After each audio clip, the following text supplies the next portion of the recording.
Voilà, retour sur ce plateau. Merci bien sûr à l'ensemble de la rédaction pour ces différents reportages.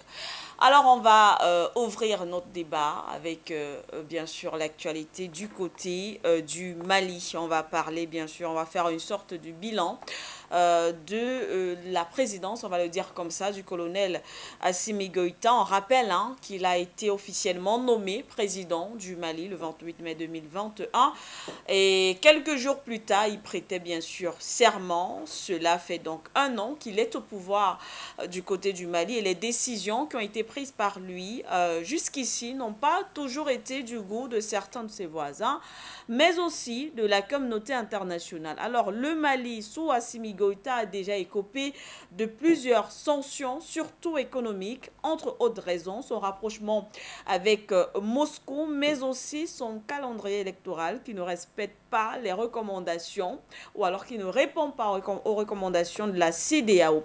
Alors, un an après, quel est le bilan du colonel Assimi Goïta à la tête du Mali? Non seulement sur le plan politique, sécuritaire, mais aussi économique. Et pour en parler, pour ouvrir ce débat, je vais commencer par vous, Luc Michel, sur la question. Commençons par l'aspect politique, bien sûr, du côté du Mali, avec le colonel Assimi Goïta à la tête du pays. Est-ce que, au regard de l'actualité, vous pensez aujourd'hui que son bilan est positif, politiquement parlant? Pour les néo-panafricanistes, ce colonel qui était inconnu il y a un an est aujourd'hui le héros de la jeunesse panafricaine. Il représente une nouvelle génération de militaires, celle qui mène une rupture avec l'impérialisme. Il faut constater quelque chose, il rappelle Kadhafi, Nasser ou Sankara, mais il représente une nouvelle génération, d'une génération qui est au courant, qui est formé par les impératifs géopolitiques qui sont souvent ignorés par les chefs d'État africains. Il est en train de construire un axe Alger-Moscou-Bamako et qui est en faveur de l'indépendance de son pays. C'est la raison d'ailleurs de l'hostilité qui suscite aussi bien parmi les Occidentaux, en particulier les Français, les Allemands et les Américains, mais aussi par ce que moi j'appelle la cinquième colonne africaine, c'est-à-dire les élites africaines compradores au service de l'impérialisme. Encore mardi, le State Department américain a publié un nouveau rapport qui est une version mise à jour de la dénonciation de Wagner et qui est largement consacré au Mali, mais aussi à d'autres pays. On y ajoute un élément, c'est-à-dire qu'on accuse les Famailles, le soi-disant groupe Wagner, qui, je le rappelle, n'existe pas, c'est une construction médiatique occidentale. On les accuse de différents crimes de guerre. Le tout est lié avec l'affaire des provocations de crimes de guerre contre la Russie à Boutcha, en Ukraine. Assimi Goïta, justement, donc, il représente cette génération, mais il rappelle aussi l'ancienne génération des années 60 et 70 qui collaborait avec Moscou et qui avait compris que Moscou était un élément indispensable de l'indépendance africaine. Il faut souhaiter que ce jeune colonel, évidemment, qui a, rappelons-le, le soutien de son peuple, ne se laissera pas intimider. Il a remis dans le droit chemin la révolution malienne. Celle-ci avait été déviée dans sa première phase par des gens comme Badao, qui, malgré sa formation en Union soviétique, était rallié à la France-Afrique et sabotait la collaboration avec Moscou, aussi bien que la révolution malienne. Aujourd'hui, la révolution malienne a été remise sur ses rails. Il y a une adéquation entre les jeunes officiers, entre le colonel Assimi Goïta, entre la jeunesse malienne, entre les forces vives de la révolution malienne comme Amina Fofana, etc. C'est une force considérable et ça explique qu'on n'arrive pas à intimider ailleurs la révolution malienne.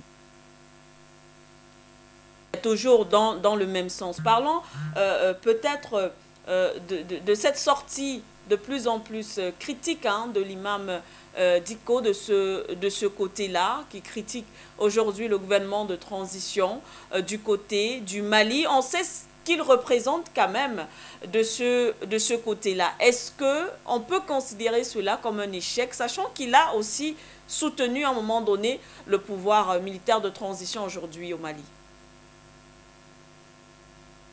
Je n'ai pas entendu, Manuela, le début de votre question. Oui, alors je le son n'était pas bon. Oui, je m'interroge en tout cas sur la sortie de l'imam Dicko. On sait ce qu'il représente là-bas du côté du Mali. On sait qu'il est de plus en plus critique aujourd'hui en ce qui concerne le pouvoir actuel, même si au départ, il les a soutenus. Alors, est-ce qu'on pourrait dire que c'est plus ou moins un échec aussi sur le plan politique?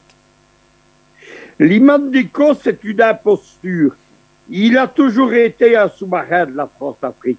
Du temps de l'ancien régime, il travaillait avec les groupements terroristes et il se faisait grassement payer pour négocier avec ceux-ci.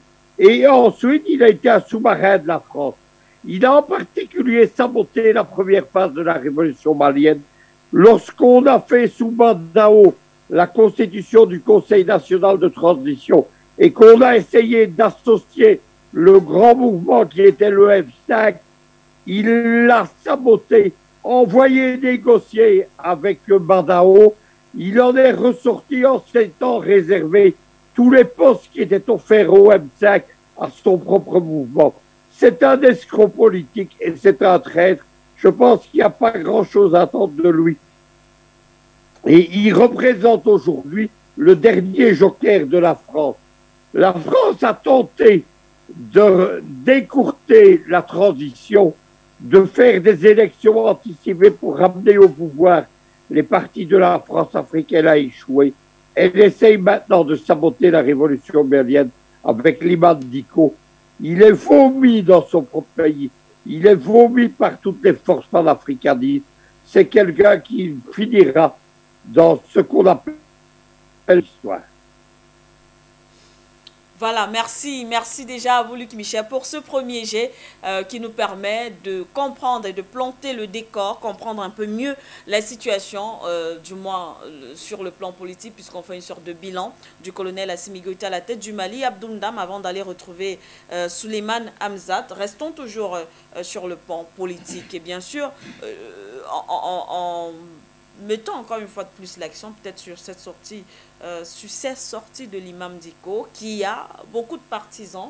Luc Michel le rappelait, pour lui en tout cas, selon son analyse, c'est un imposteur politique, d'après ce qu'il a dit, un imposteur politique, mais qui a quand même justement des partisans qui peuvent peser de leur poids sur la situation politique dans le pays. Alors, est-ce que on peut dire hein, que le colonel Assimi Goïta, au niveau il faut fédérer plus ou moins les forces quand même en présence dans le pays. Alors, qu'est-ce que vous pouvez faire comme bilan à ce niveau-là? La lecture que l'on puisse faire en ce qui concerne l'attitude de l'imam Dicko, oui.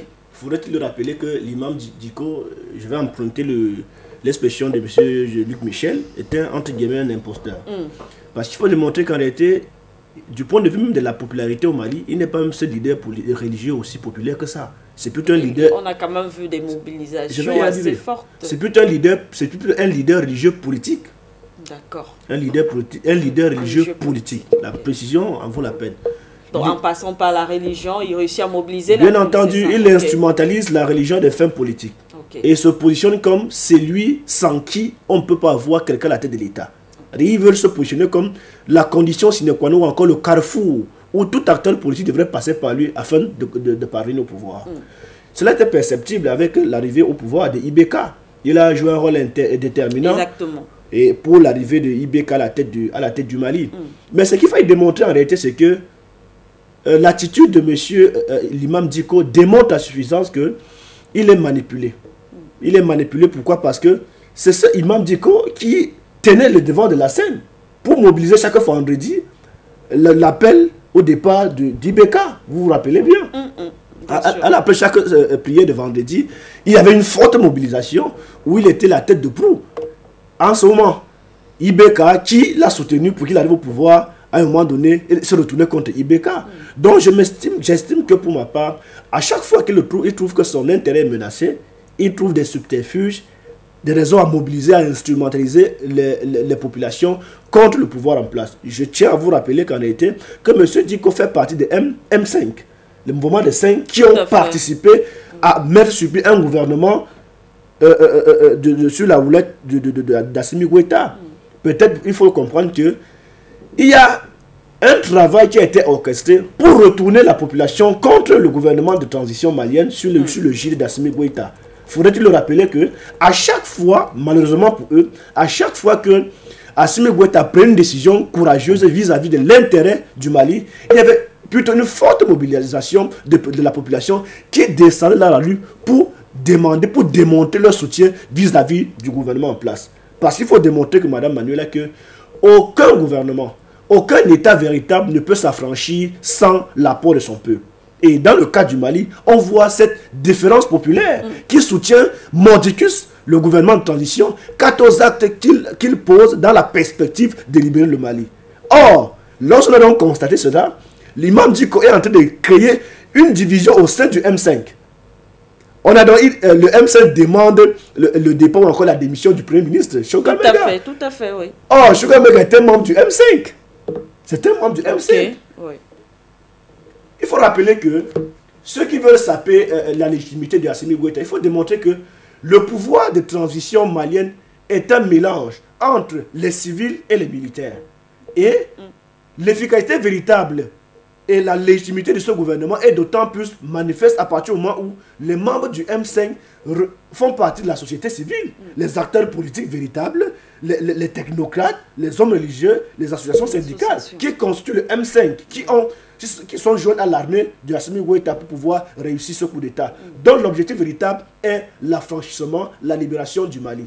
Qu'est-ce qui peut justifier aujourd'hui que l'imam dit qu'on retourne sa veste pour créer donc la discorde au sein du M5? Puisque le M5 aujourd'hui est carrément divisé, puisqu'il demande la plupart, certains d'entre eux demandent le départ ou encore la démission de Chogomega, qui est le Premier ministre. Vous pensez, donc, si on vous écoute bien, vous êtes dans la même logique justement que Luc Michel, une sorte d'instrumentalisation, de pion en tout cas, de certaines forces extérieures, parce que ça me permet également de rappeler justement, puisqu'on est toujours sur le champ politique, oui. On sait que le problème par exemple du calendrier électoral, oui, avec la discorde entre la CEDEAO ainsi de suite, oui, on sait quand même que les forces politiques, c'est-à-dire opposition, société civile, ont soutenu, oui, le pouvoir de transition en place, disant, oui, effectivement que l'urgence est ailleurs. L'urgence est ailleurs. Oui. Et cela vient à démontrer que le gouvernement de transition a posé des objectifs de son règne. Oui. C'est la sécurité, c'est la justice et la démocratie. Et bien entendu, le point des élections, c'est une perspective de la démocratie. Si vous voyez dans la hiérarchie, en termes de chronologie, c'est la sécurité qui vient avant. Oui. L'enjeu véritable au Mali, c'était l'enjeu sécuritaire. C'est sécuriser le territoire malien. Et je crois qu'on va arriver sur le plan sécuritaire pour évoquer ce bilan. Et le deuxième point, c'est l'aspect de la justice. Il faut une justice d'équité au Mali. Et le troisième déterminant qui me semble fondamental, c'est la démocratie qui arrive en dernière position. Qu'est-ce qui peut pousser les gens à convoquer la démocratie ou encore à passer aux élections sans que les fondamentaux puissent être posés? Puisqu'en réalité, le Mali a connu plusieurs coups d'État et que par la précipitation, sur le coup de la précipitation, on passait par les élections. Les 15 élections ne parvenaient pas à résoudre le problème du Mali. Ce qu'il faut démontrer, c'est que le mal d'Imam Diko, c'est que le peuple malien devient conscient. Si vous avez constaté la masse par rapport au début, lorsque l'imam Diko descend de la rue pour demander le départ de Ibeka, je vous assure que la population devient consciente et ne draine plus la foule comme elle n'était pas le passé. Parce que le Mali, les Maliens, le peuple malien est en train de constater que l'imam Diko joue un jeu trouble et instrumentalise la religion. Pourquoi? Parce que c'est l'islam qui est la religion la plus importante au Mali pour retourner contre Assimi Goïta. Or, tel n'est pas le cas. Telle n'est pas une réalité, parce que Assimi Goïta est celui-là qui a pris sa responsabilité pour libérer véritablement le Mali. Les raisons évoquées par le M5, par certains membres du M5, c'est que il traite le gouvernement d'Assimi Goïta de gouvernement d'arrogant. Il parle beaucoup d'arrogance. Il estime que, en fait, le gouvernement d'Assimi Goïta ne respecte pas, n'est pas clair n'est pas clair dans son processus de refondation du Mali et n'est pas aussi clair et déterminé quant à la date limite de l'organisation des élections. Vous voyez, donc ces deux raisons, lorsqu'on pousse une analyse très profonde, ne résiste pas à une critique véritable. Pourquoi? Parce que ce sont les raisons évoquées par le passé qui estimaient que ces deux raisons, notamment l'élection, à chaque fois qu'il y a un coup d'État au Mali, on se précipite pour aller aux élections. Et il n'exclut pas que quelques temps après, il y a un coup d'État. Ça veut dire que le problème est ailleurs. Le problème, c'est la libéralisation du Mali. Le problème, c'est l'autonomie véritable du Mali. Le problème, c'est la sécurisation du Mali. C'est ça les vrais enjeux. L'élection après.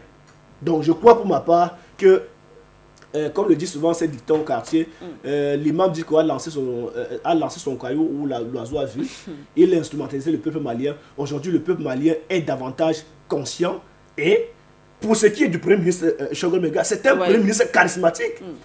Donc, on a tendance à dire qu'il est en train de faire ombrage au colonel Assimi Goïta, que c'est faux. Madame Manuela Tsiki, vous êtes sans ignorer que la main est muette. Bien sûr. La main est muette. La main ne bavarde pas. Choguel Maiga est un ancien ministre, est un acteur politique. Il a les instruments nécessaires de communication pour faire face à l'adversité. Assimi Goïta, il a ses responsabilités, il sait ce qu'il a à faire, il donne des instructions et les responsables dans chaque secteur donnent le meilleur d'eux-mêmes pour pouvoir exécuter. Je crois que, si vous avez constaté au Mali, il y a deux personnalités qui reviennent dans la scène médiatique. Nous avons le Premier ministre et le ministre des Relations extérieures. Qui portent un combat véritable et que Assimi Goïta est derrière en back-office, il donne des instructions.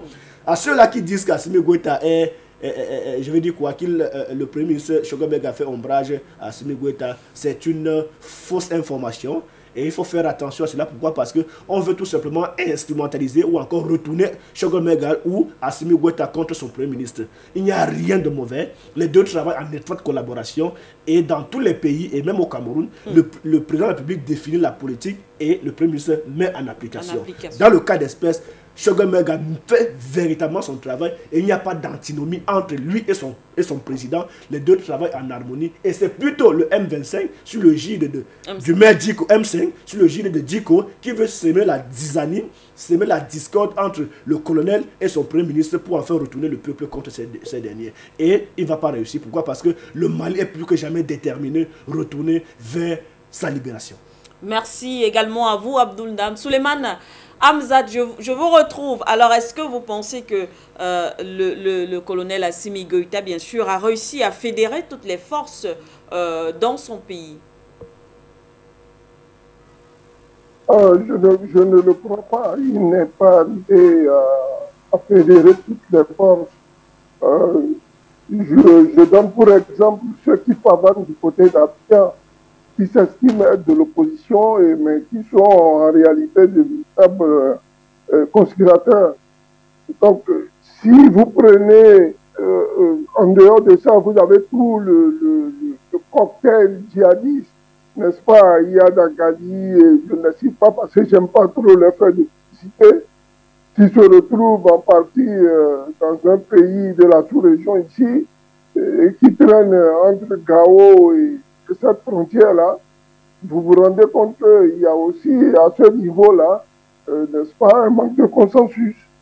Mais je voudrais saluer ici et faire un bilan assez positif de l'action disons, du gouvernement malien actuel.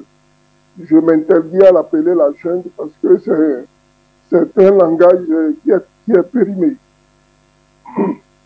Vous vous rendrez compte que depuis ce que certains ont qualifié de deuxième coup d'État, le président Assimi Goïta est resté cohérent, n'est-ce pas, dans toutes les décisions qu'il prend.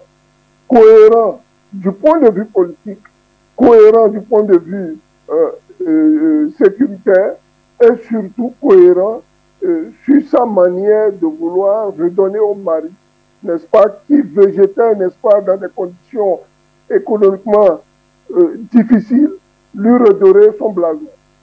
Allons sur le plan politique, puisque c'est de ça qu'il s'agit. Vous verrez que le Mali a décidé de prendre ses responsabilités à travers l'organisation d'une assise.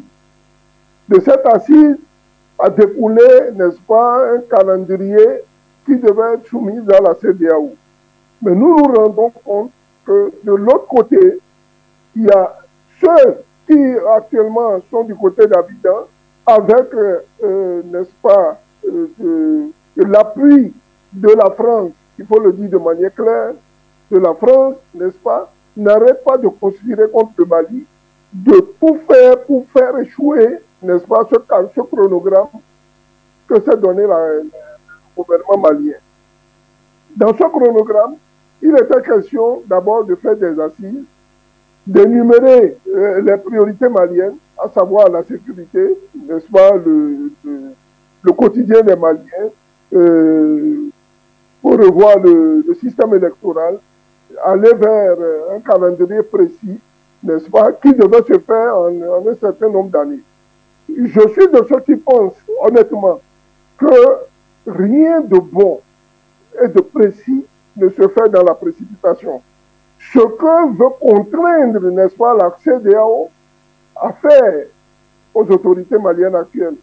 Et les autorités maliennes, comme je vous l'ai dit, à travers le colonel Assimi Goïta, ont su tenir là-bas, ils ont tenu là-bas très fort, malgré toutes les conspirations. Je peux vous en citer plusieurs, n'est-ce pas? Il y a son assassinat manqué dans la mosquée, il y a beaucoup d'autres atteintes à sa personne, n'est-ce pas, et des tentatives d'empoisonnement, même s'il n'en parle pas.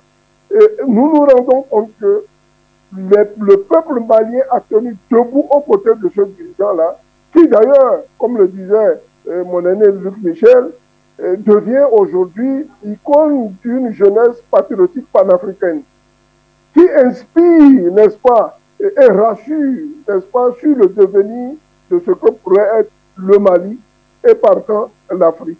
Mais il est à craindre, d'après les conspirateurs, que si le gouvernement malien actuel continue dans cette lancée-là, qu'il calcule, comment dirais-je, qu'il qualifie de populiste, ce qui n'est pas le cas, il risque d'avoir un effet boomerang. Et vous avez vu par la suite, c'était le cas de la Guinée, c'était le cas du Burkina. Encore que, bon, au niveau du Burkina, nous nous posons quelques questions.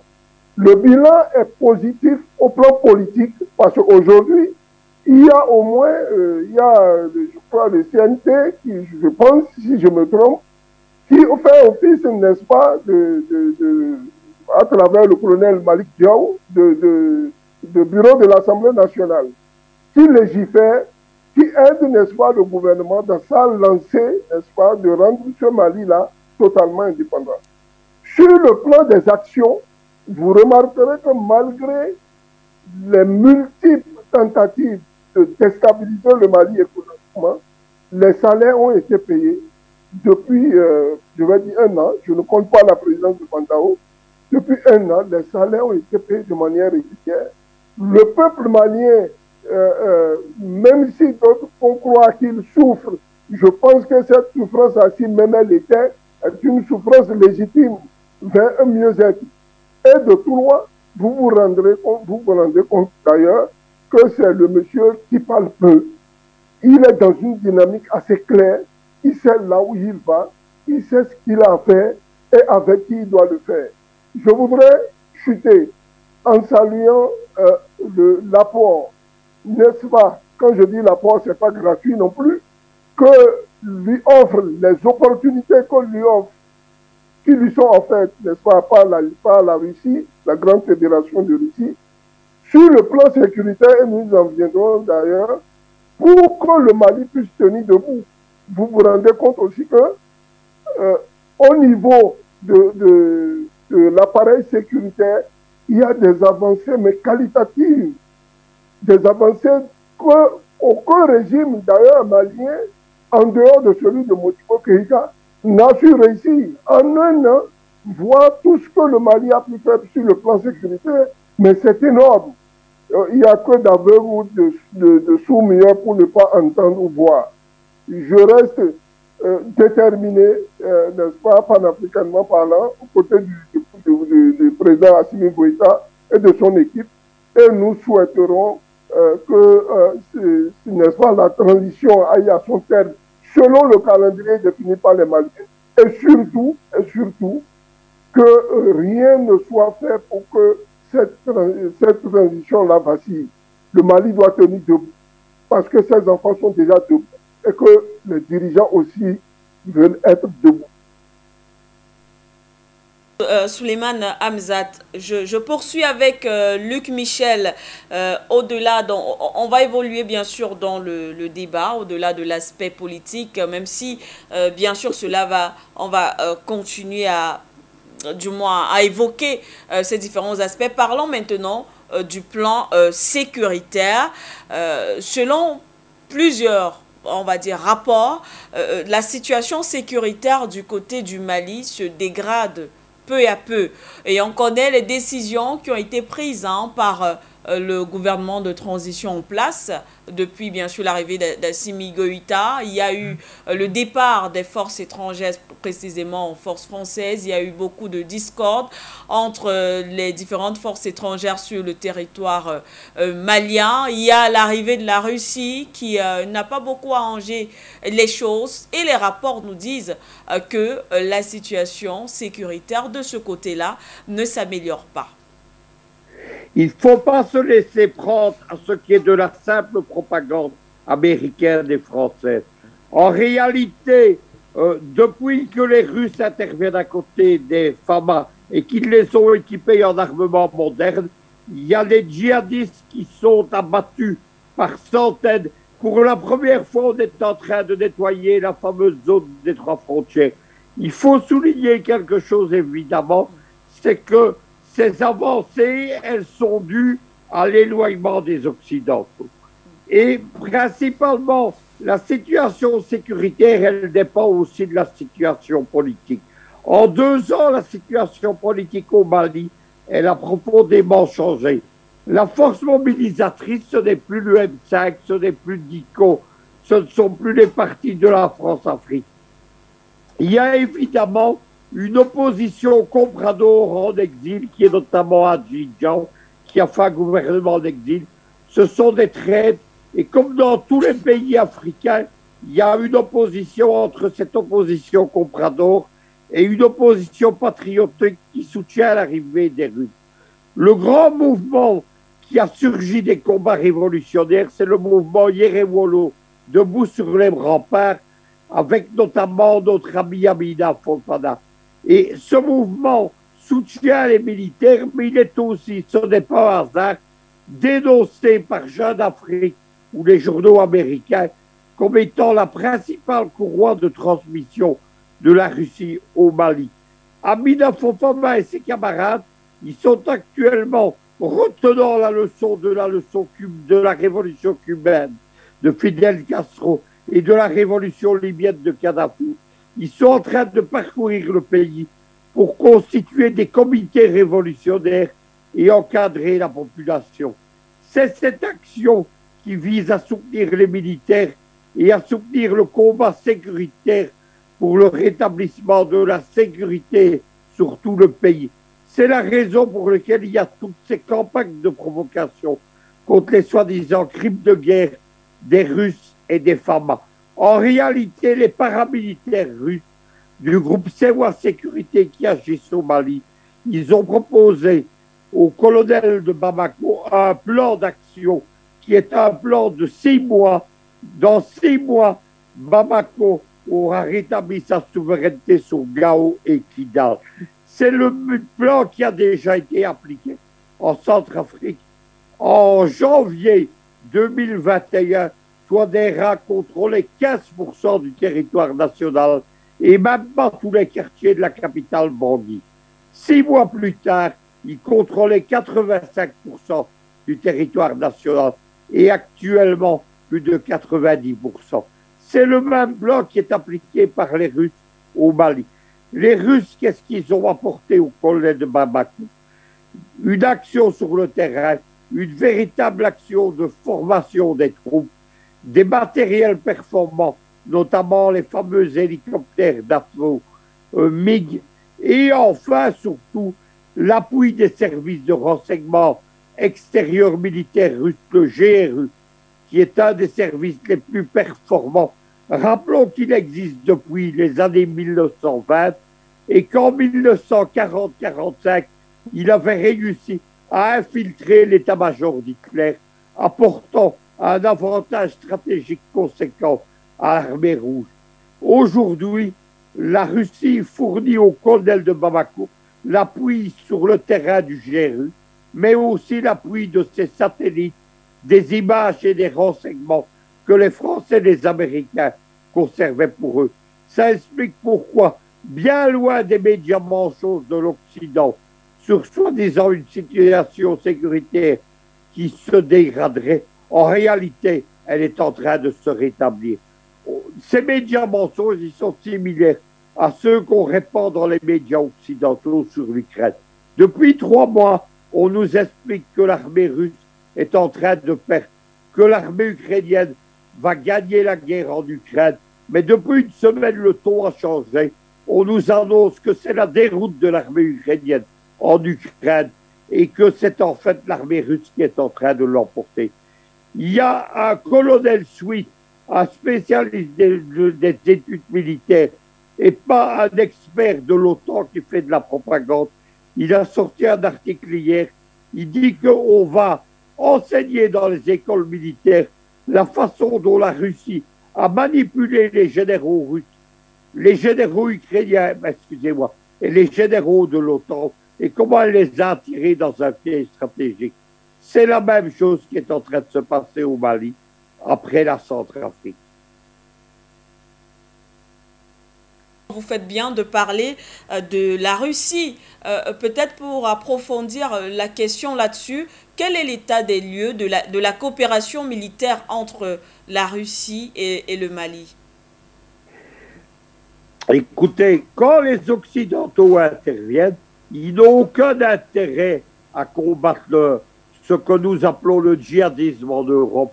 C'est un terme que mes amis iraniens n'aiment pas beaucoup, algériens, mais c'est comme ça qu'on les qualifie ici. En réalité, les djihadistes, ce ne sont pas les ennemis des armées occidentales. C'est un prétexte à leur ingérence et dans les zones maritimes, la piraterie joue le même rôle. En 8 années d'opération, Serval, Barkhane et compagnie, on a vu une explosion du djihadisme dans tout le Sahel et dans toute une zone qui va du golfe de Sirte au golfe de Guinée jusqu'à la Corne de l'Afrique. En 2010, avant la destruction de la Jamaïria, les djihadistes, c'était des petites organisations mafieuses. Leur chef, c'était par exemple l'Algérien Mokhtar Belmokhtar. On l'appelait Marlboro Man parce qu'il vivait du trafic de cigarettes. Aujourd'hui, en 2022, il y a 4 grandes organisations djihadistes transnationales qui couvrent tous les pays d'Afrique, depuis la Libye dans le golfe de Sirte jusqu'à la Corne de l'Afrique. Les Russes, ils arrivent ici avec 20 ans d'expérience et de combat contre les djihadistes. Ils ont écrasé et nettoyé le Caucase, notamment la Tchétchénie et le Daghestan, et ils ont nettoyé la Syrie. Maintenant, évidemment, eux, ils ne viennent pas pour faire de l'ingérence, se servir du djihadisme. Ils viennent pour annihiler le terrorisme, comme l'a dit Vladimir Poutine il y a 20 ans. Ils viennent pour buter les djihadistes jusqu'au fond de leur chiotte. Voilà l'aide qu'ils apportent à l'armée malienne. Formation militaire et paramilitaire, aide au renseignement militaire avec le contre-espionnage et les satellites, et enfin combat sur le terrain. Avec évidemment l'appui de la Russie, les FAMA sont en train de l'emporter. Mais évidemment, c'est une catastrophe pour les Occidentaux parce que il n'y a pas seulement avec le djihadisme un prétexte pour les armées occidentales, notamment l'armée française, l'armée américaine et les armées de l'OTAN. Il y a également un prétexte à l'ingérence des casques bleus. Derrière les casques bleus, il y a un budget faramineux. En ce qui concerne les pharma, il est de plus d'1 milliard de dollars par an. Et grâce à ce budget, il est partagé par les casques bleus et une myriade d'ONG et de firmes de sécurité, de mercenaires occidentaux en fait, qui gravitent autour d'eux. Tous ces gens, évidemment, ne veulent pas perdre la poule aux œufs d'or et voir leur rôle mis en néant par une victoire des FAMA avec l'aide de la Russie. Mais pourtant, c'est l'avenir, comme c'est l'avenir de la Centrafrique. Évidemment, il n'y avait rien à attendre des Occidentaux. Il y a tout à attendre aujourd'hui des Russes, mais pas seulement des Russes, d'ailleurs, de leurs alliés iraniens. Voilà, merci. Merci une fois de plus à vous, Luc Michel. Je reviens sur le plateau avec vous, Abdoul Nam, pour parler justement de l'aspect sécuritaire du pouvoir en place du côté du Mali. Un bilan assez positif. On sait en tout cas que la question sécuritaire impose celle de la présence de la Russie dans le pays. Bien entendu, le bilan du point de vue de la sécurité est un bilan positif. Au regard de ce que le Mali a eu à connaître par le passé. Je tiens à rappeler que le Mali a eu dans son territoire la présence d'une armée étrangère, opération Serval, Barkhane et bien d'autres, qui le bilan jusqu'ici était mitigé. Et je crois qu'avec le nouveau partenaire, qui n'est autre que la Russie, est venu en réalité résoudre ce problème, est en train de résoudre ce problème épineux qui empêchait l'éclosion, même le développement du Mali. Vous savez pertinemment qu'on ne peut pas parler de développement sans paix. Et on ne peut pas parler de paix sans sécurité. La sécurité est un pilier fondamental de tout développement. Et lorsque vous êtes en situation d'insécurité, il est difficile pour vous, pour tout État, de bien vouloir se développer. Pourquoi? Parce que tous les moyens sont concentrés vis-à-vis du point de vue de la sécurisation. Oui. Et jusqu'ici, la sécurisation, même quand les moyens étaient déployés, était mitigée. Donc, la présence de la Russie, bien entendu, du point de vue de la sécurité, donne du vent en poupe. Parce qu'en réalité, il faut le rappeler que le projet du colonel Assimi Goïta portait sur 3 grands axes. L'aspect sécuritaire, qui est le premier pilier. Le deuxième élément, c'est l'aspect de la justice. Et le troisième élément, c'est la démocratie. La démocratie. Donc, du point de vue de la sécurité, vous voyez donc que ce sujet était d'une importance capitale. Et je crois que c'était de bonne guerre. On ne peut pas parler du développement, bien entendu, sans évoquer la question de la sécurité. Et le Mali, jusqu'ici, avait traversé des moments très difficiles, puisque en réalité, plus de la moitié de ce pays, aussi ô combien grand, était entre les mains des djihadistes. Et je crois que, de vous à moi, vous êtes une journaliste très brillante, vous êtes très conscient du fait qu'au regard des informations que nous avons, la sécurité, la stabilité, en réalité, est en train de revenir. Il y a cette quiétude véritable, et cette quiétude est d'autant plus plausible au regard de cette coopération véritable du point de vue militaire. Parce que la Russie ne s'attelle pas, ou encore ne s'attelle pas, simplement à former véritablement les forces armées maliennes. Mais bien entendu, la Russie va au-delà avec l'octroi des matériels de guerre. Je tiens à rappeler que... Ce n'était pas fait avec l'ancienne coopération militaire. Et ce n'était pas fait. Ce n'était pas fait. Je tiens à rappeler qu'il y a quelques mois, la Russie vient de donner quelques infrastructures, quelques matériels de guerre, notamment les avions de guerre de chasse de dernière génération, qui a été réceptionné par le ministre de la Défense malienne. Et cela a permis à ce que la Russie, le Mali, tant dans la lutte contre le djihadisme, puisse amorcer ces deux pans, le pan territorial et le pan aérien. Oui. Parce que l'armée est aussi spécifiée, l'armée terrestre, l'armée aérienne. Oui. Or, du point de vue de l'armée aérienne, il y a eu des dotations de matériel qui permettent à l'armée malienne de bien vouloir frapper les ennemis sans être inquiété. Et aujourd'hui, je vous assure, le bilan est élogieux. Et allons au-delà, du point de vue du renseignement. Vous savez que les anciens partenaires, ils avaient cette façon de faire où ils connaissaient très bien, ils localisaient bien les ennemis. Mais malheureusement, quand on arrivait à les mettre en état de nuit, ces ennemis, malheureusement, avaient l'information. Parfois, on se pose la question, comment ils avaient l'information?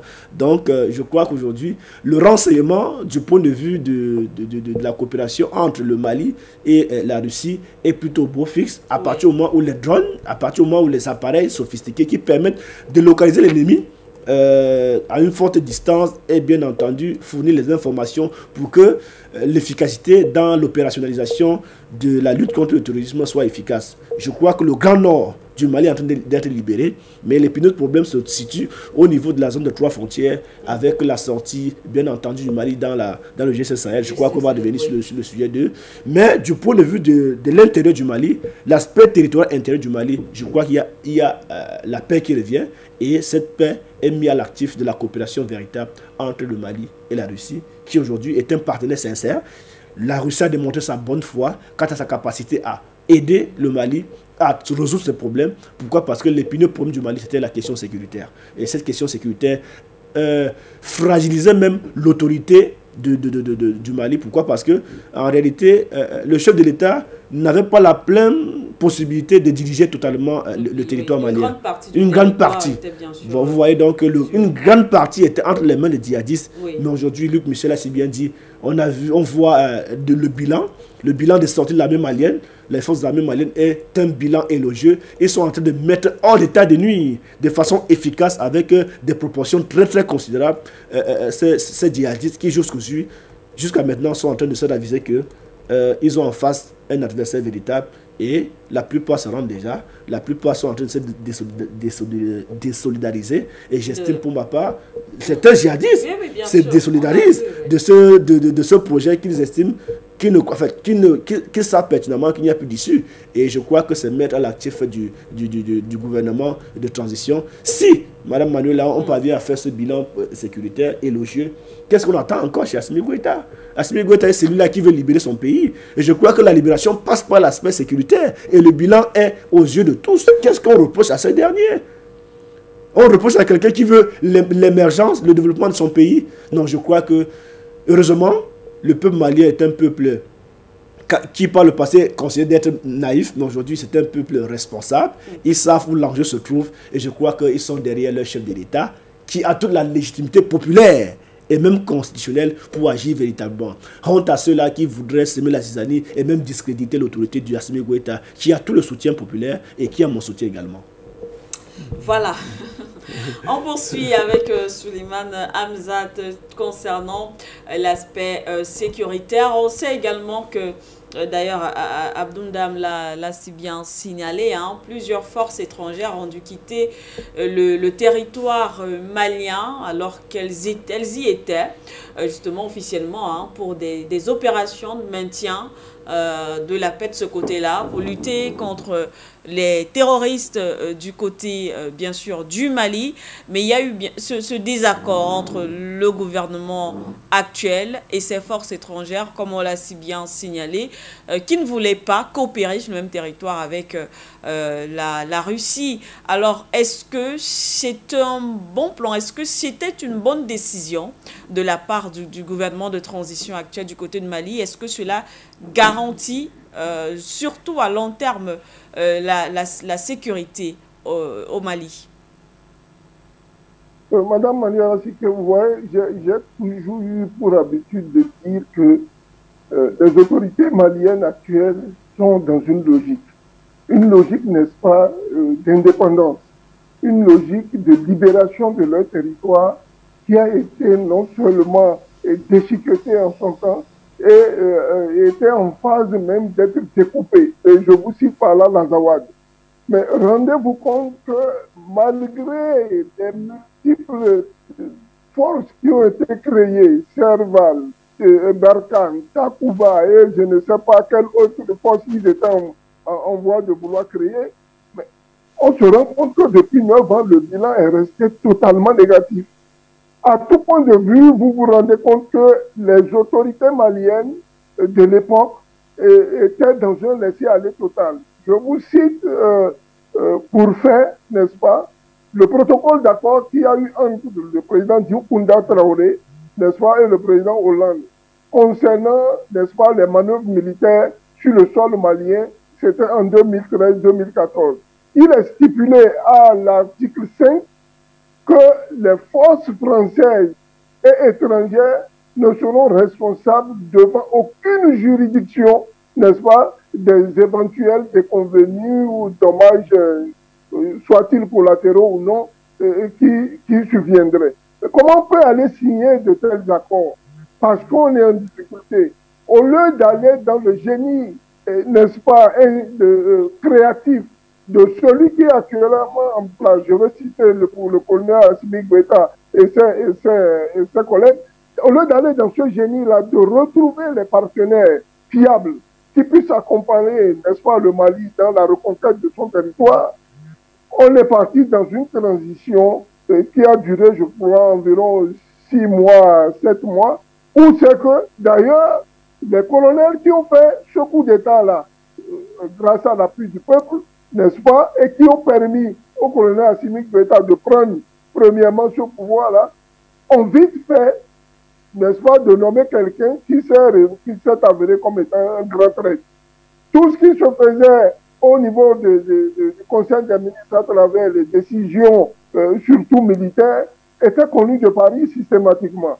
Alors, ils ont appelé ça un deuxième coup d'État. Nous appelons ça, nous, au niveau panafricain, une rectification a eu lieu et nous nous sommes rendus compte que de mieux en mieux, l'armée malienne s'est retrouvée restructurée, n'est-ce pas, disciplinée. Et je peux vous dire, j'ai même été très surpris de voir sur une vidéo que désormais le commandement, quand je vous dis le commandement, sont les ordres donnés aux militaires, se faisait désormais en Bambara.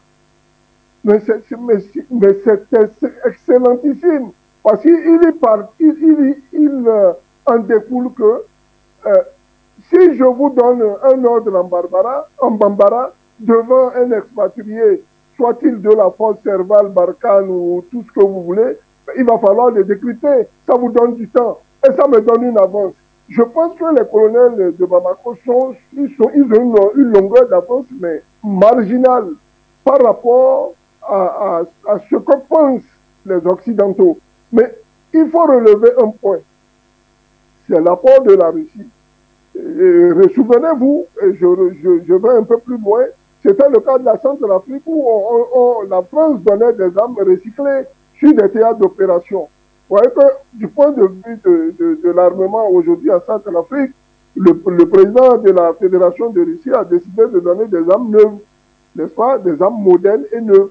C'est le cas au Mali. Mais à la seule différence qu'au Mali, c'est le dernier malien, n'est-ce pas, en partie aussi, qui permet d'acheter ces armes. Raison pour laquelle, d'ailleurs, le président Assimi Goïta a souvent dit, il remerciait le peuple malien, n'est-ce pas, de lui donner, n'est-ce pas, les coups de franche pour puiser dans les caisses de l'État, faire des concessions pour aller vers, en fait d'acheter du matériel, je vais dire, pour aller vers la sécurisation du territoire.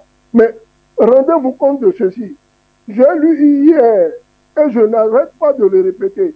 Vous voyez ici, vous verrez qu'il y a un rapport de l'Interpol sur les armes qui sont, n'est-ce pas, données par les USA, la France, l'Allemagne, je veux dire l'Union européenne, l'OTAN et compagnie, à l'Ukraine.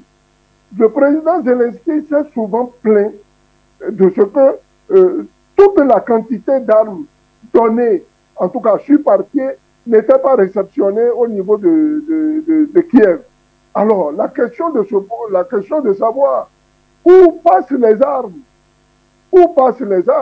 et un expert militaire auquel je suis un ami d'ailleurs m'a fait savoir que il va falloir que vous fassiez très attention du côté de vos frontières en Afrique, parce que de plus en plus, vous retrouverez une partie de ce matériel-là de guerre, n'est-ce pas, performant, qui devaient être destinés à l'Ukraine, qui vont se retrouver dans le Sahel. C'était le même scénario que ce qui se passait du côté de la Libye.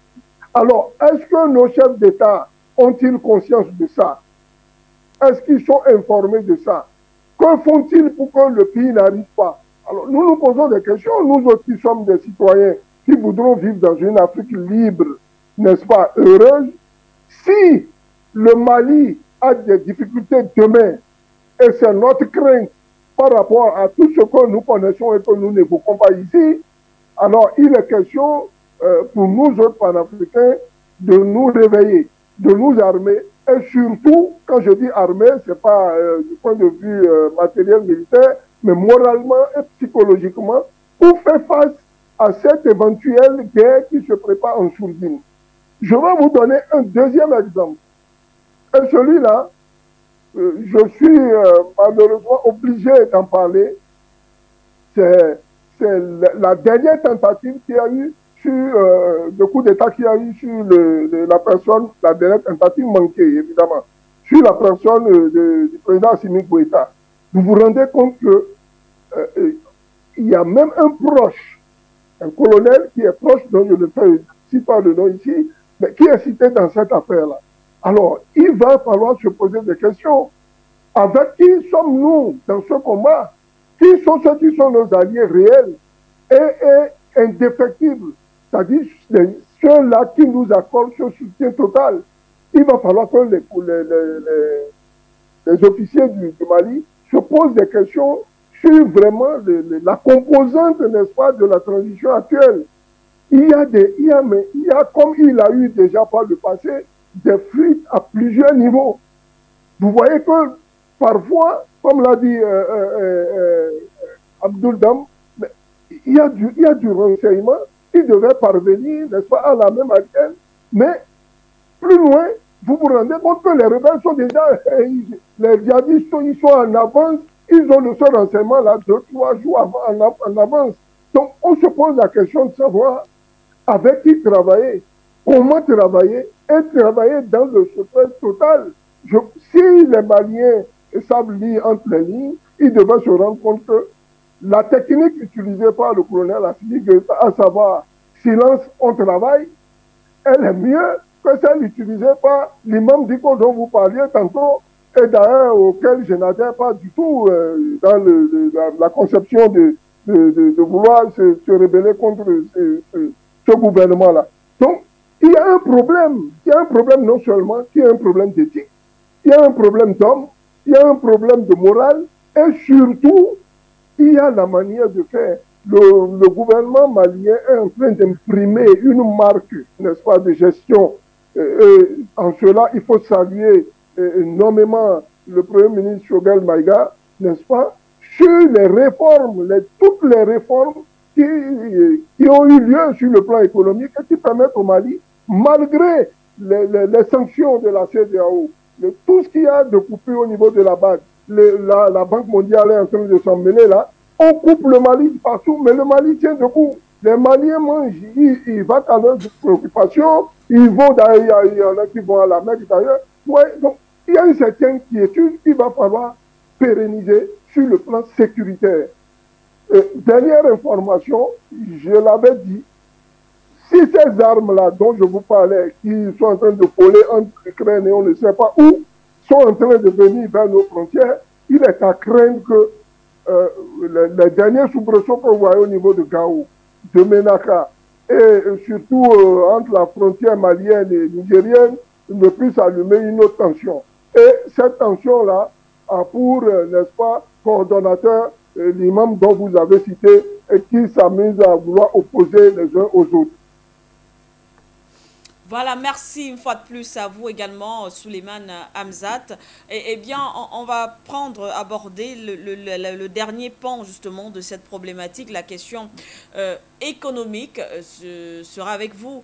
Luc Michel, une fois de plus, on sait que le pays aujourd'hui est sous embargo économique.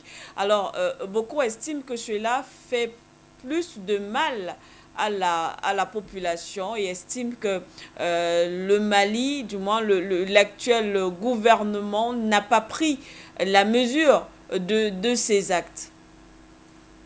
C'est de nouveau de la propagande. Tout d'abord, il faut retenir une chose, c'est que les sanctions, les blocus et les embargos, ils visent à punir la population, les Occidentaux espérant qu'elle va se révolter et vouloir changer ses gouvernements. Mais la seconde chose qu'il faut savoir, c'est que l'embargo a été en grande partie un échec.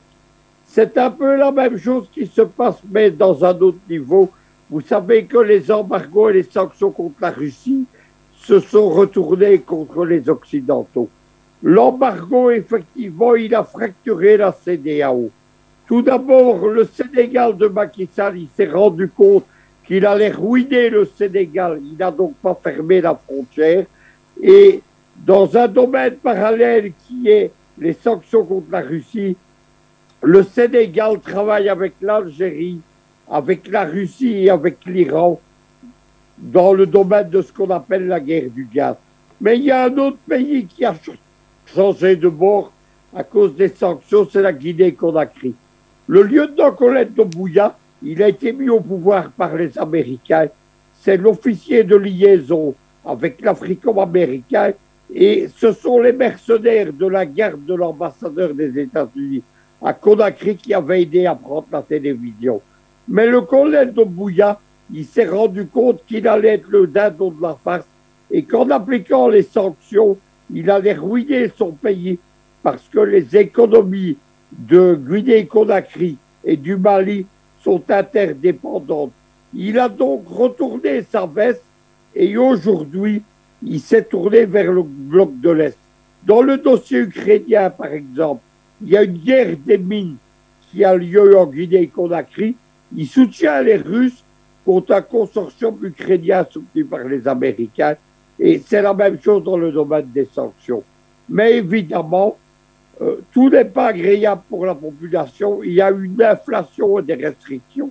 C'est le but, évidemment, des sanctions.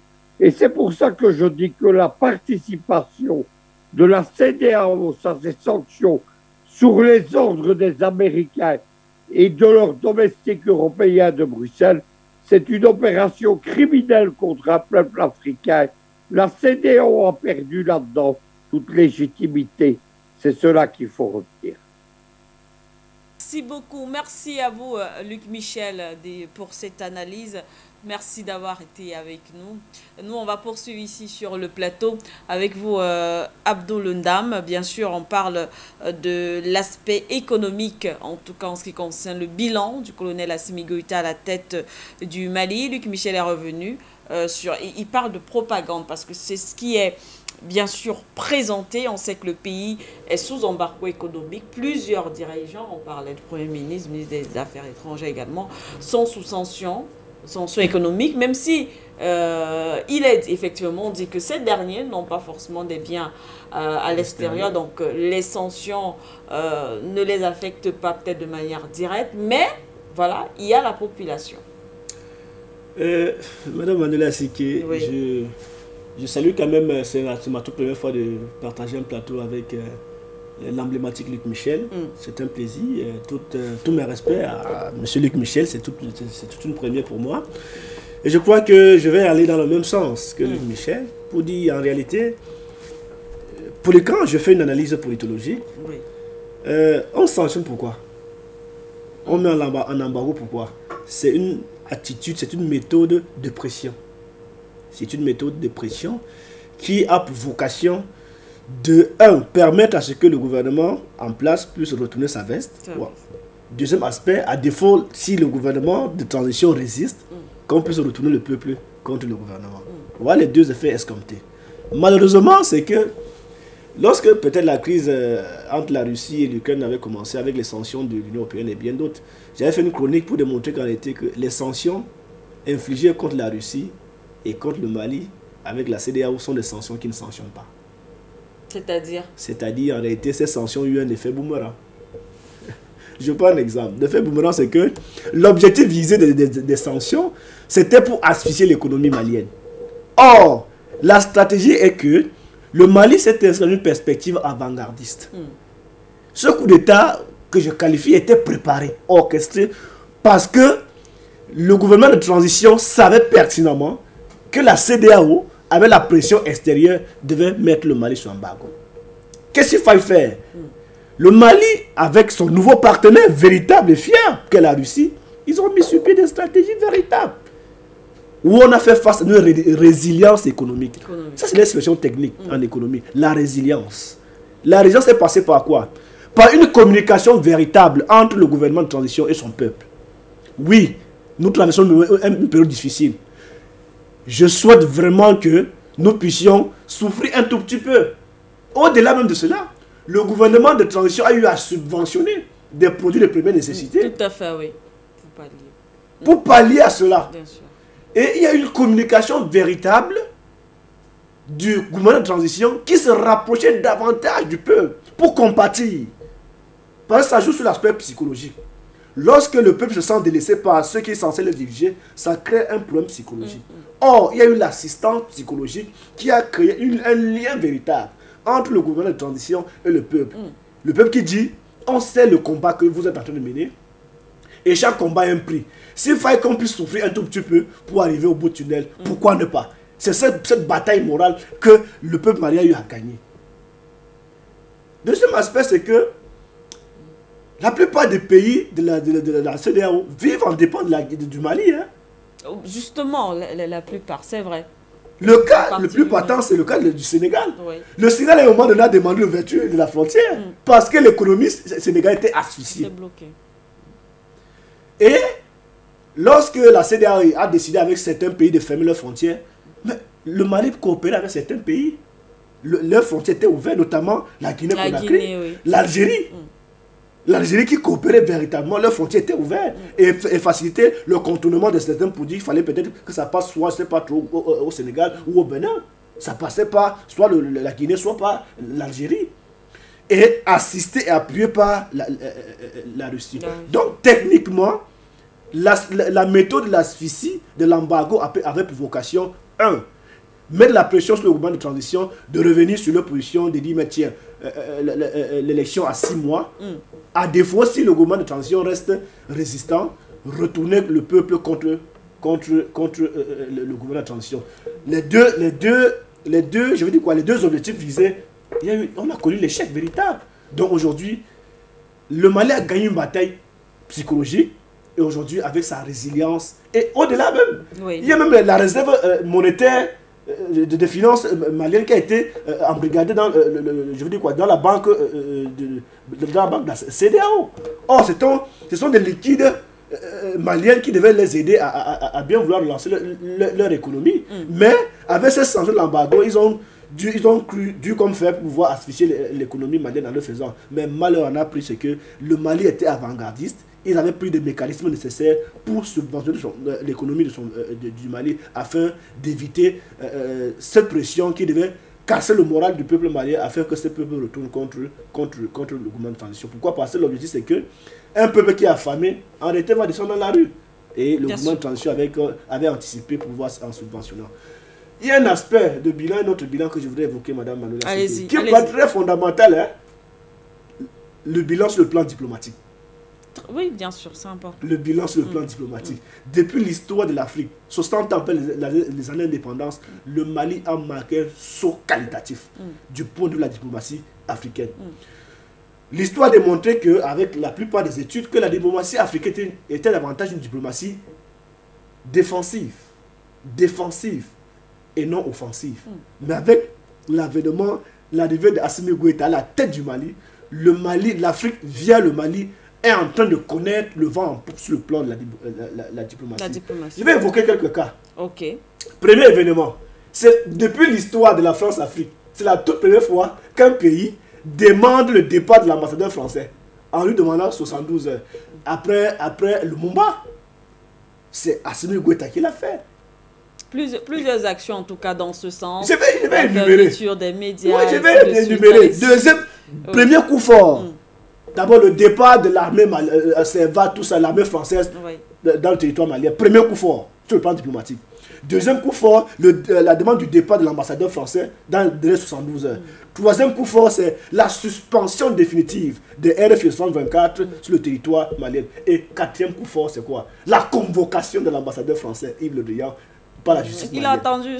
Donc, vous voyez donc, Madame Manoula Sike, on ne peut pas négliger l'aspect diplomatique. Bien sûr. Pour dire que le bilan est élogieux. Et le bras de fer, justement, peut-être ça rentre également dans cet aspect-là. Lorsque la France dit, entre autres, nous, on ne peut pas rester dans votre pays tant que la Russie est là. Alors, soit c'est avec nous, soit c'est avec la Russie. Et voilà, le choix a été clairement opéré. Oui, donc, c'était important de l'évoquer que il y a un bilan important qui me paraît très très important parce que ça rentre dans la symbolique. Tout à fait. L'Afrique est en train de s'affranchir. Et je crois que certains pays africains devaient copier l'attitude malienne qui, ma foi, est devenue une école. C'est la toute première fois dans l'histoire de l'humanité africaine qu'un chef de l'État puisse oser faire ce genre de choses. Convoquer tout un ambassadeur tout un ministre des Relations extérieures français. C'est du jamais vu. Et je crois que c'est mettre à l'actif d'Assimi Goïta avec son ministre des Relations extérieures qui, du point de vue de la diplomatie, ne répondait véritablement. Quand le ministre des Relations extérieures français, Jean-Yves Le Drian, quand traitait le gouvernement de transition malien de gouvernement illégitime, mais il y avait la riposte véritable. Il y avait la riposte. Donc, je salue le ministre des Relations extérieures malien, je salue le premier ministre malien qui ont actionné le levier de la diplomatie et le technocrate qui était derrière la sienne, notamment pour donner les pions, pour donner les instructions, qui n'est autre que le colonel, le très charismatique colonel Assimi Goïta. Donc, du point de vue de la diplomatie, le Mali a gagné. Le bilan est très, très élogieux et très, très positif. Et je crois que c'est même un élément symbolique qui joue à permettre que le moral des Maliens soit au beau fixe. Et que certains pays africains devaient copier le cas malien. En tout cas, c'est la résultante justement de tous ces ensembles-là, économiques, politiques et tout, dont et beaucoup diplomatiques reflète justement cet aspect diplomatique, reflète justement tout ce qui a, toutes les décisions qui ont été prises sur le plan politique, économique et bien sûr sécuritaire. Et pour terminer, et même la diplomatie vis-à-vis de la CEDEAO. Vous avez constaté que Assimi Goïta a boycotté, a refusé même la convocation ou encore l'invitation de la CEDEAO pour la première fois. Il avait inscrit une fin de non-recevoir.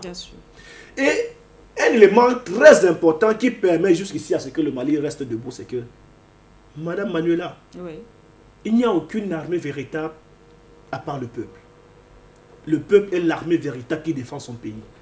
La pression de la CEDEAO, la pression des puissances occidentales. Vous savez pourquoi le Mali reste debout? C'est parce que le peuple est derrière le gouvernement. C'est parce que le peuple est unanime derrière le gouvernement de transition. Parce que si le peuple n'était pas unanime, Madame Manuela Sike, avec toutes ces pressions, je vous assure, le colonel Assimi Goïta serait à la tête de l'État. Et je salue le peuple malien, je salue ce peuple, ce grand peuple qui est en train de démontrer aux yeux du monde, aux yeux des Africains que on peut être faible du point de vue économique, du point de vue militaire, mais lorsque votre peuple est derrière vous, il n'y a aucune armée qui est plus forte que vous. Je salue ce peuple. Merci à vous, Abdoul Ndam. Souleymane Hamzat, alors le point économique, mais aussi diplomatique, comme l'a si bien relevé Abdoul Ndam, une victoire pour le gouvernement de transition malien. C'est avec plaisir que je vous parlerai de la diplomatie malienne. Je suis le fils d'un ancien diplomate de 7 ans d'âge à la diplomatie béninoise. Ce monsieur Diop, c'est une icône, c'est une épine, n'est-ce pas, qui pique en son temps par des mots diplomatiquement parlant, n'est-ce pas, l'Occident, là où il faut. Vous rendrez compte que sans tambour battant, dans des interviews ou dans des échanges avec ses homologues, il ne réfléchit pas avant de dire très haut et fort ce que tous les Maliens pensent. D'ailleurs, ce que d'autres n'arrivent pas à dire, ou qui le disent de manière fortement diplomatique. C'est un monsieur qu'il fallait. Si ce monsieur-là n'existait pas, il fallait le créer. C'est ce que j'allais dire au niveau de la diplomatie malienne. Mais sur le plan économique, je vous ai dit tantôt qu'il fallait saluer, n'est-ce pas, les réformes du Premier ministre Choguel Kokala Maïga, n'est-ce pas, évidemment, sous l'impulsion de son chef, le colonel Assimi Goïta. Le Premier ministre Choguel nous a souvent dit qu'il n'est pas un révolutionnaire, mais qu'il est plutôt un réformateur. Et à constater, nous nous rendons compte qu'il y a exploit. Il y a exploit, et je vous ai dit, un pays, on nous a fait croire, à nous autres là qui avons étudié un peu occidental, n'est-ce pas, que sans la Banque mondiale, sans le Fonds monétaire international, sans les institutions financières internationales, qu'un pays ne pourrait tenir debout. Et ça fait quand même 1 an et plus que le Mali est coupé de tout. Et je veux précisément prendre les 1 an de bilan du président Assimi Goïta et de son premier ministre pour vous dire que l'électricité n'a jamais été coupée au Mali. L'eau, il y en a. La nourriture avec ses partenaires de l'Algérie, la Mauritanie, la Guinée et autres, le Mali tient debout. Et sur le plan sanitaire, le Mali commence par poser, n'est-ce pas, des infrastructures. Je suis tombé même sur un article hier où c'est que bientôt va être inaugurée la première usine de ciment du Mali. Mais vous voyez que le Mali même va vers une certaine industrialisation. Il a été découvert aussi tout dernièrement, mais que le pétrole sort comme peut sortir de l'eau du sous-sol, du sous-sol malien, dans la région de Kidal, un peu plus haut. Il y a du pétrole, mais qui sortait. Le film est passé, j'ai vu, j'ai dit, mais c'est quand même surréaliste. Ce pays-là est une mine d'or, c'est un scandale géologique. Alors, souffrez que ceux qui avaient l'habitude de venir se servir comme s'ils allaient au marché de Douala ou de Yaoundé, se sont vus couper la pomme en pleine main. Et qu'ils souffrent aujourd'hui de constater que des partenaires, n'est-ce pas, non seulement militairement aptes, sont aussi, n'est-ce pas, économiquement aptes et aident, n'est-ce pas, à la relève du Mali. Et il revient, n'est-ce pas, à travers les réformes opérées par le gouvernement malien actuel, avec à sa tête le Premier ministre Choguel Maïga, n'est-ce pas, que Kokala Maïga, que vraiment le Mali prenne un envol. Et je voudrais souligner quelque chose ici, c'est même un souhait, que le Mali arrête de vendre son or à l'Occident, que le Mali arrête de former ses officiers en Occident, que le Mali arrête n'est-ce pas, de donner ses contrats, n'est-ce pas, à ceux-là même qui sont venus détruire son pays. Vous voyez le cas et je veux leur donner par exemple le cas de la Syrie. Quand ils ont fini de détruire la Syrie, en tout cas en partie, ils avaient pour habitude de détruire et ensuite de venir se partager le butin de reconstruction. Mais le président Assad a dit, ça ne se passera pas chez moi. En tout cas, pendant que je suis président, il n'y a aucun là de vous là qui êtes venu ici détruire mon pays, qui allait participer à sa reconstruction. Il faut que le Mali prenne exemple sur ce genre de choses et reste ferme. Ça dit que on n'a plus à inventer la roue. Elle va toujours dans le sens de l'aiguille d'une montre. Il va falloir rester ferme, tenir debout, parce que le peuple malien, comme l'a dit mon co-débatteur, est déjà debout. Il va falloir tenir ferme, dur et bon pour aller vers, n'est-ce pas, la fin de cette transition. Et je voudrais, à ceux qui pensent que la démocratie est un rempart ou bien est un mode de fonctionnement de l'État, il y a les idéologies fusionnent. Et moi, je suis un coagulé de la troisième théorie universelle du colonel Kadhafi. Je peux vous dire que la Libye de Kadhafi, et je parle sous le contrôle de mon aîné Luc Michel, la Libye était un Eldorado. Il n'y avait rien qui était payé par les Libyens. La santé, l'éducation, les logements, vous avez tout. Même au niveau de l'armée, vous mettez un garçon au monde au bout de 7 ans, il lui était octroyé une arme qu'il gardait en termes de défense de la révolution libyenne.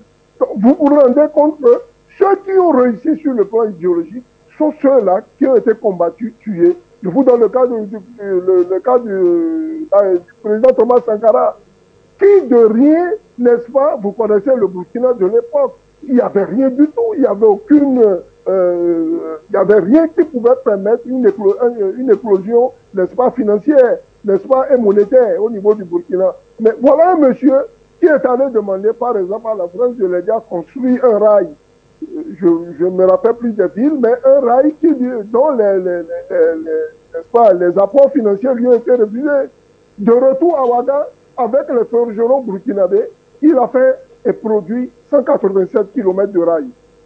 Rendons-nous compte que nous pouvons, n'est-ce pas, faire fi à cette mentalité-là, cette manière de penser qu'il faut aller à la Banque mondiale pour faire diriger un État. Il faut aller au FMI pour avoir un plan cohérent de gestion économique de la cité. C'est inadmissible. Et puis on a formé pendant des années, il faut remarquer-le, nous avons d'éminents docteurs en économie financière et monétaire qui sont là, tapis dans l'ombre, qui ne disent rien du tout. Ils écoutent la radio, ils sont formatés pagoter, c'est-à-dire coaguler occidental, et ils ne voient que le FMI, la Banque mondiale et tout ça là. Je voudrais saluer du haut de ma position le gouvernement malien, son chef, le Premier ministre, et l'ensemble des membres du gouvernement, ceux de l'Assemblée nationale qui l'initiaient votent les lois, n'est-ce pas? Dans ce sens-là qu'il faut la fierté de l'Afrique. L'Afrique doit se prendre en charge, l'Afrique doit se prendre en charge par ses titres et pour nous-mêmes et par nous-mêmes.